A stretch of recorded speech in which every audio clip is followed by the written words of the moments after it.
I tried to find an image of this, but apparently the Daily Mail ran with the headline, "It could have killed her."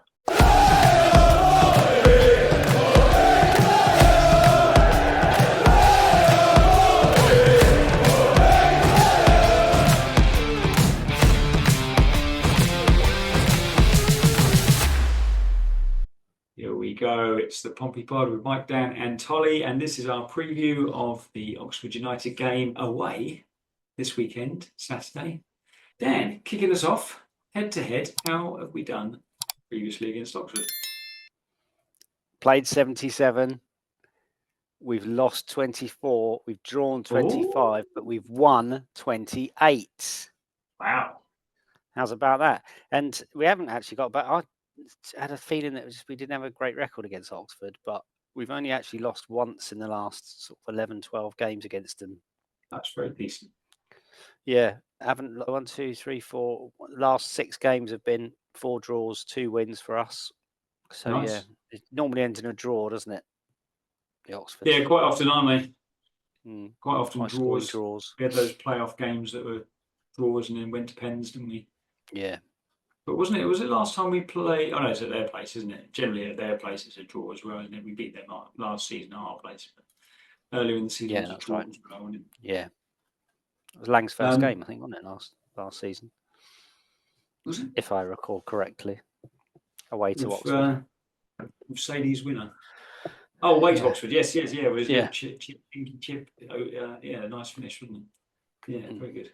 Very good. Well, let me tell you a little bit of. They haven't got a lot of injury news, Oxford United, but their team news is both concerning centre backs. Elliot Moore, their club captain, is out. He will not be back for the Pompey game. He's been out for a number of months, and he was hoping to get a return, but he's not back on the grass, as they say yet. So he's still out. And Ben Nelson, also centre back, is still out with a hip injury. Joe Bennett, left back, has been out most of the season with some just as muscle injury. Informative. Muscle. With his muscle. Yeah. Sorry, lads. Sorry, I've got my muscles gone. My muscles gone. Yeah. So, yeah. Any celebrity fans of the Oxford United team? Oh, of course. Right, here we go then. What do we got? Well, we've got, who's that? Woody Harrelson. Woody Harrelson. Apparently, he was in Oxford. I think this is taken from like 4 or 5 years ago. He was doing some filming around Oxford, and they invited him to come and watch the game for free. So, okay. Woody Harrelson is an Oxford fan. Yeah. Oh, yeah. Richard Branson's an Oxford fan. Apparently, they approached him to buy the ground because they were strapped. He said no. Didn't have enough money. No thanks. Here we go. The legend, Jim Rosenthal. The legend that is Jim Rosenthal. Born and brought up in Oxford. And was commentating when they won the League Cup in '86 or something. Yeah, that's right. Yeah, Jim Rosenthal. 86 final. Tim Henman. Yeah. Of course he is. Had to be. Apparently, Tim Henman was the first person to be disqualified from Wimbledon for hitting a ball girl with a tennis ball in 1995 or something. First person in 120 years to be banned from or disqualified from Wimbledon for hitting one of the ball people. Yeah, I remember Smashed her in that. the face. Completely accidentally, but apparently was it though? I tried to find an image of this, but apparently the Daily Mail ran with the headline, "It could have killed her." Yeah. Of course they did. Unlike the Daily Mail, isn't it? But my favourite for this week. Do you remember Is it a rapper? No, it's not a rapper. Well, do you remember the Saturday morning kids programme? What was it called? The Wide Awake Club or something? Oh yeah. Do you remember that? Yeah. Here we go. Oh, there he is. And Michaela Strachan, look. Timmy Mallet and Michaela Strachan, apparently. Oh, he's got a wacky hat on. He's got a wacky hat. I can't believe he's got a wacky hat on. Still haven't caught up with him, have they? I'm not sure what Wurzel Gummidge behind him is doing there, but there you go. Shall I tell you a bit of the players, a bit of the players to watch out for? Go on. Bon Angleterre, that was. Okay, I shall. So they have Cameron Brannigan. I'm going to start with Cameron Brannigan. Has been with them for around about 7 years or so now. Joined from Liverpool, 28-year-old. He's currently their captain because Ian Moore is their club captain and it's out, but he's currently captain in his absence. Brannigan, in my opinion, was probably the best midfielder in League One last season. He's doing all right in the Championship. It's his first ever season in the Championship, but he's doing all right. Got a couple of goals already this season as well, and decent for a centre midfielder, not particularly an attacking midfielder either. He in 250, just over 250 games for Oxford. He has a better than 1 in 6 goals to game ratio, so it's not bad for a centre mid, is it? No, not bad Last at time all. he scored. Oh, I don't know. Is he due I one? don't know. Hope not. Hope not. I think he's only got a couple this season. Someone with a couple more is Ruben Rodriguez, attacking midfielder. Came from Notts County, came out of non-league, or National League rather, to join Oxford. He's also in his first season in the Championship. 28-year-old Portuguese player. Again, doing all right in the Championship. He's got 4 goals, 3 assists, so not bad stats for him.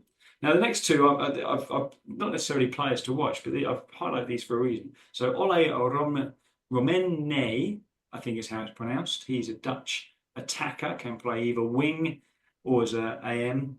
He signed from Utrecht for a reported £2 million during the January window. The reason why I thought I'd highlight him is, so they signed him for £2 million. That's probably more than we've spent on the whole of our squad. He's only played like about 25 minutes in over 3 games so far. So they bought a kind of squad player at £2 million. And they also went out and spent, because there's 2 centre-backs are injured, they went out and bought Mikael Hilik, Polish player, signed from Huddersfield, obviously. 1.5 million, circa 1.5 million they spent on him in January as well. So not afraid to spend cash, Oxford United. no. Unlike our lot. But We'll still finish above them, won't we? possibly, if we beat them, we'll be pretty close to them. But they're the players to watch, mainly Brannigan and Rodriguez, I'd say. What's their form like, Dan? Form is very good. Very good. They lost to Burnley last game, but before that, they were unbeaten in 9. And that goes right back to when they lost at the end of December to Leeds. But since that game, they lost to Leeds 4-0. But since then, they beat Cardiff, beat Plymouth, beat Millwall away, drew with Preston, drew with Plymouth, beat Blackburn, beat Luton, drew with Stoke, drew with Bristol City. So a few draws in there, but yeah, unbeaten in 9 before the Burnley game. Bristol City. So yeah, 2 players sent off in that game as well, didn't they? Yeah, yeah. They went on a really good run, didn't they? Oxford. They were sort of down in the bottom with us, and then they're now. Well, they were struggling. They changed their manager, didn't they? And that's right. And they seem to have done all right since they changed manager. There's a few teams who have done similar sort of thing. Like QPR obviously were terrible at the beginning of the season, and they're kind of fairly comfortable now. Millwall actually only just before they were playing us, they were kind of down with us, weren't they? They've now won 3 in a row. So this is the thing: get a little run going. I think that's the key. If any of those teams down there can get a little run going, you're pretty much home and dry, aren't you? Yeah.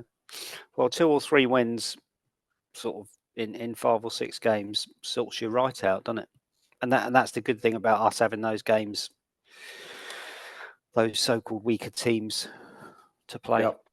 At home. I think we'll finish with more points than Oxford. Do you think so? Yeah. All right. Big shout, that is. Big shout from Tolly. But you heard it here. What do you think? Do you think we'll finish the season with more than Oxford, more points than Oxford? Will we beat Oxford? Let's go through that, Tolly. What is your score prediction? If I can get my words out. So was that who's going to win? Yeah, probably. I think that's about. I said it last time, but one of these days we're going to win away. One of these days. I'm going to go an away win 2-0. 2-0. Okay, nice. Yeah. Nice. No, we won't win, and I'll tell you for why. Because we'll beat Cardiff tomorrow night, and then we'll all be nice one. Just go to Oxford and get a draw. That'll be good. 4 points out of 4 points out of 6, and then we'll get spanked by Oxford, and everyone will be whinging again. Yeah. or we'll lose tomorrow night and go to Oxford and get a draw. I don't know which one I prefer. I think I'd prefer to win tomorrow. We'll just win them both, please. That would be nice. Yeah, Yeah, that would be nice. I That think would be 6 nice. points from the next two. Just to confirm, we're recording this before the Cardiff game, although this will be released after the Cardiff game. But when we say tomorrow, tomorrow is yesterday. Yeah, those 2 red cards that we had, terrible. Oh yeah, yeah. Yeah, both in the first minute as well. I couldn't believe it. Yeah. Shocking. What was he playing at? Lucky Bishop got a hat trick though. Anyway, I'm gonna go draw 0-0. It's gonna be 0-0. That's what it's. I think we look fairly solid at the back now. We've got Shaughnessy back, and Atkinson looks decent, doesn't he? And yeah, I think we'll be all right. But we can't score for Toffee, so yeah, 0-0. All right, what do you think the score will be? Pop it in the comments. Let us know what you think on the other things. Which, any other famous fans of Oxford? There can't be many more, can there? Can't be many more. Collie's got more. But anyway, that is our preview of the Oxford United game. Don't forget to subscribe to our channel, please. Subscribe. That'd be nice. You'll be joining an exclusive group of around about 750 other people who subscribe. So do so. Click on there. We'll be back next week with a review of Cardiff City and Oxford. But for now, probably goodbye. Good evening. Bye.